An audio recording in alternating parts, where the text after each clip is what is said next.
What's up, guys, and welcome back to another PSO2 video. So, you guys missed the station recap, or you guys haven't watched it yet and just saw this and jumped right into it.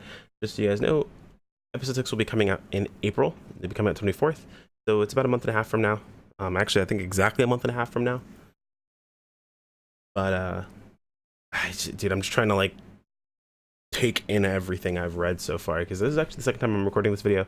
First time had an unfortunate interruption in the middle of it, so don't really want to post that. Went ahead and got rid of it, and we're going to redo this video now that I've got my thoughts a little bit more in order.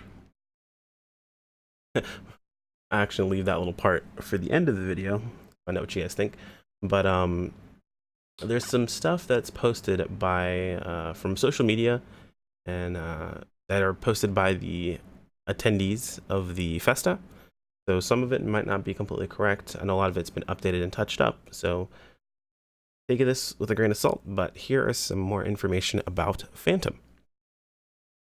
And hopefully you guys will come to the same conclusion that I did at the end of this video, that it may not be what we think it is at first glance.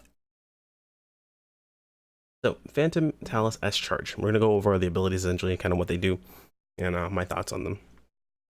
Yeah, Phantom S Talus Charge. Talus S Charge, excuse me. Reduces the charging time of the technique that was activated from the thrown talus of the PA, and then of course there's the name of the PA itself. Now I know you guys are thinking talus, Phantom uses a rod. Yes, but it has a PA that throws out a talus-like bullet that allows you to cast other techniques from that bullet itself, basically making it perform like a talus. So pretty cool stuff. Gelin Redress. Gelin strengthens the Gelin effect when you attack enemies afflicted by Gelin. Phantom weapon bonus 1 and 2 increases the power when using phantom weapons by 150%. I'm sorry, 165% each. And I don't think I'm pronouncing this right. Jespenst. When you receive an attack that, when you receive an attack when your HP is 50% or below it, it nullifies the status effect from that attack and greatly reduces the damage you would take. Looks like they have a recast timer on it. Not sure how short that recast timer is, but basically it's supposed to be a bit of a defensive ability to keep you from getting absolutely destroyed. So it depends on how much. It says it greatly reduces it, but it depends on how much greatly actually means. Main and sub skills. I guess this is supposed to be just referring to a subclass, or it affects both main and subclass. Oh, that's right. You know, I said this in my last video and it didn't really make sense to me, but Phantom can either be a main class by itself, or it can be a subclass for another class itself. So this is just saying that this affects Phantom even if it's a main class, or even while it's only a main class. Critical stream increases crit rate and crit damage based on the maximum PP. Crit rate is by 60%, max PP, and critical power is by 5%. PP high up, you gain plus 20 PP.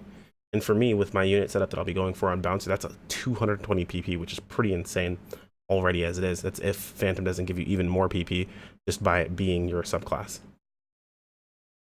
All attack bonus, gain a damage bonus of 145 striking, 130 range, 135 tech, and 135 pet. So just some damage bonus, some raw damage bonus, having this as a subclass, which is pretty cool. Main class skills. So this is just for while Phantom is only a main class itself. Phantom Time, active skill. An active skill that consumes 50% of Phantom's gear. You'll be invincible for 5 seconds from activation and extends the invincibility frames during step. PP consumption is reduced by 20%. So I'm not sure if this is like Hero Time, where Hero Time activates and then the timer goes down. Phantom Time seems to activate at half, and I believe there is a finisher, but it doesn't say how long it lasts, or if it only lasts a certain amount of time, if the gear goes down, anything along those lines. So we'll have to see. Phantom Time Finish enables a finisher for Phantom Time. Phantom Time Mark Plus provides a marker accumulation bonus during Phantom Time. Phantom Time Gelin Plus provides a certain chance to apply Gelin when an attack hits during Phantom Time. Mark PP Drain recovers PP when you've accumulated a maximum amount of markers. Lord of Thorn increases or decreases markers and increases the marker detonation power. I don't know if that's an active skill or if it's just if you have less markers, your markers do more detonation power, so we'll have to see. Chase Mark Boost provides a marker accumulation bonus when attacking enemies from suffering, when attacking enemies suffering from status effects or Gelin. Dodge counter shot. Now this is interesting. Dodge counter shot activates when you perform an attack after evading an enemy's attack using a step. This doesn't say specifically rifle. Now, the first time I recorded this, I was looking at this from the perspective of just rifle, but now I'm looking at it now, and it says it's a dodge counter shot. That can come from any weapon, technically speaking, because because the Phantom applies those little markers. It's possible it could be like just a ranged attack coming from the weapon itself, or it could just be for the rifle. We'll have to see, or it could just be from the rod. Who knows? Stealth tech charge. For a certain time from the start of charging a technique, you will become invincible and your movement speed will increase. That's really cool. That's pretty self-explanatory, to be honest. Phantom S Talus charge, we read that earlier, that it basically gives you a Talus-like ability that comes out of the rod itself, and then it shortens the cast time of that ability specifically. Or of the technique coming after that ability. Attack Gelin provides a certain chance to apply Gelin to an enemy hit by an attack. Gelin Redress strengthens Gelin when you attack enemies afflicted by Gelin. Interesting, it says it strengthens Gelin when you attack enemies afflicted by Gelin, not you do more damage when you attack enemies afflicted by Gelin, so maybe a bit of, what's what I'm looking for here, synergy with other classes. Dodge PP regain.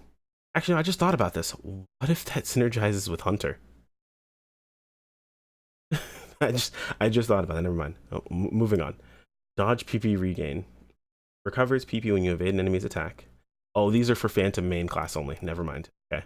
I had to think about that for a second. I was like, wait, what? What if that's synergized? That'd be cool. But you get PP whenever you evade an attack. Phantom marker accumulates markers towards an enemy hit by an attack. Pretty standard. Marker heal recovers HP when you accumulate the maximum amount of markers. Zero range mark boost provides a marker accumulation bonus when attacking enemies at a close range. Long range mark boost provides a marker accumulation when attacking enemies at a long range. Quick cuts for katanas, when you perform an action at a specific time, the behavior will change. Bullseye, when using rifles, markers are accumulated by marker detonation. So markers blow up, more markers get put on from the explosion. Ambivalence, when using rods, accumulate markers and gear by doing techniques. So more ways to get markers. And then, of course, we talked about earlier, just pensed. Whenever you receive an attack, when your HP is 50% or below, it will nullify the status effect and greatly reduce the damage. It has a recast timer, apparently. Not sure how long it is. We'll have to find out. And then, of course, Phantom weapon bonus 1 and 2. It increases the power when using Phantom's weapons, or when using Phantom weapon types. 156%. 165% each. A lot of skills. These are all main class skills. All pretty cool, actually. And I don't know why I thought this was specific this, but there's another thought I just kind of came up with is nothing says that multiple markers can't be on a single target. So it's possible that just getting the maximum amount of markers on one target isn't going to be too difficult to do. And then that means that there's an ability that I read off earlier. Lord of Thorn, decreases markers and increases the marker detonation power. I think that might be an active skill. We'll have to see how that works out. Main and sub skills. So this is going to be also, basically they should just put this as sub skills. So you just get these as well, while this is also a main skill. Full drive increases gear accumulation. I mentioned this in last time I recorded this as well because I was kind of curious about this. And I've mentioned this in the past too. Increases gear accumulation. Now, does that mean that if we have a situation like, say, Brave or Phantom, Phantom will use weapons, its weapons specifically, like a Phantom would? Or like a Braver would? Does this mean Braver's going to have access to Phantom's PAs?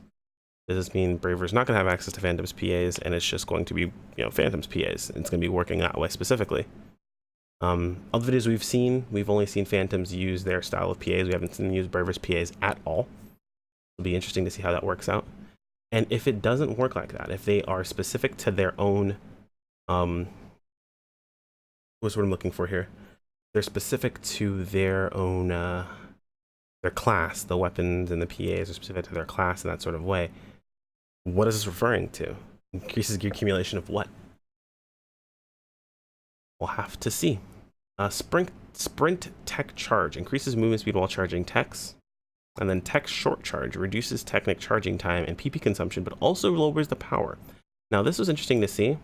These two abilities here, sprint tech charge and tech short charge, alongside, where is it? I know it's around here.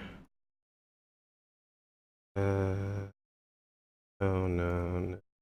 Stealth tech charge. For a certain time from the start of charging a technique, you'll become invisible and your movement speed will increase. So charge technique cast, I believe, if the way that works right, it doesn't say there's a recast time.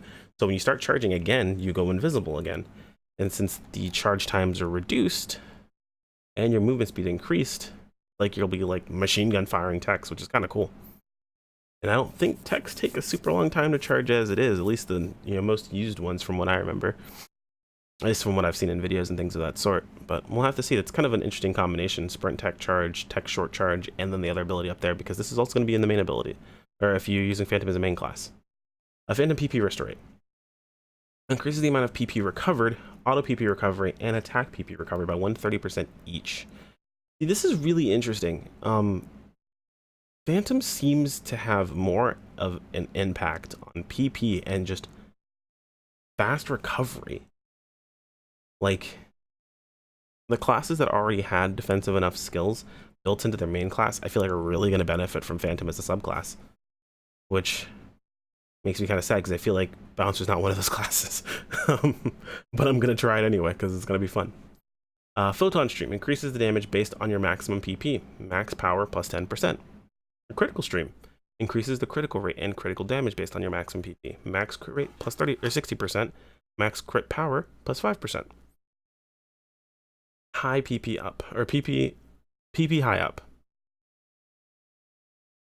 It's a weird way to say that specifically, but okay. Sorry about that. But yeah, get your plus 20 PP, which is cool. Since I'll be like, what, 220? That's if the class doesn't already give you a bonus in PP, and if the tree doesn't already have extra PP in it as well. And then all attack bonus up, of course, we read that. That just gives you some damage bonuses, so pretty cool stuff. So I mentioned at the beginning of this video, this is going to make you look at Phantom a little bit differently than we thought it was, and this is how I'm looking at it now. Originally, I kind of thought as Phantom, because it's, of course, one striking, one ranged, and one tech, is, oh, it's going to be another class where it's going to be like, oh, use all of your different weapons. You're a triad, swap between this, that, and the other. But it seems to really incentivize almost exclusively single weapon play. Not punishing you for using multiple weapons, but all of the bonuses they provide, not one really stacks upon another one. You're not really incentivized to swap weapons, and I think that might be due to the fact that this is also supposed to be a subclass. I think they want to like accentuate the weapons already there. It really feels like they're going to be going pretty hard on this whole subclass thing, and I'm really interested to see how it's going to shake up the subclass meta. See how things go.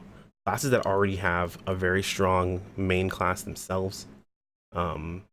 Things like, I don't know, Hunter seems to be pretty durable on its own as it is. It doesn't really need too much help. Braver actually is relatively okay. It's pretty safe. Ranger, not too terribly bad in that situation either.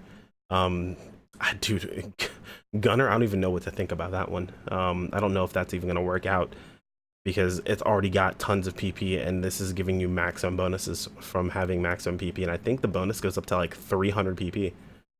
So I feel like Gunner's going to be one of the few classes that'll be able to take advantage of that easily. Alongside of Force, since Force usually goes the higher PP route. Only concern is, of course, the defensive skills, but most Forces I know, they're like glass cannons. So we'll have to see how that really works out. Curious to know what you guys think. As I read through this, I just saw class ideas in my head, things I want to test out.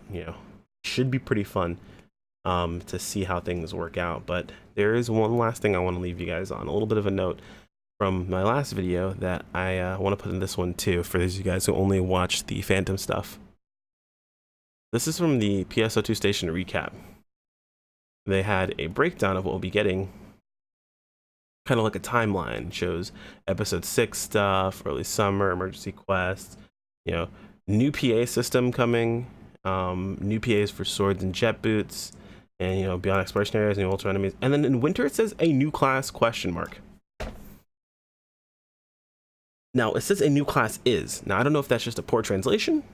I don't know if that is what is defining a new class. With new PAs, with PAs changing, and in earlier parts of this post talking about class improvements and changes as well. Maybe they're going to redefine what a new class truly is. Maybe they're going to be redefining a bunch of classes. Maybe this is saying we're getting a new class and we'll be announcing it in the winter. Who knows? I have no freaking clue. Literally no idea. But we already have a ton of classes in the game itself. I'm not averse to getting a new class to play because new things to try out are always fun. But I do also like to mess around with what we already have and have those things change too. So we'll have to see, you guys. Anyway, let me know what you guys think in the comments. I'm really curious to kind of bounce ideas off of you guys. Feel free to hit me up in the Discord. You guys know there's posts there as well. Anyway, guys, I'll see you all in the next video. Thanks.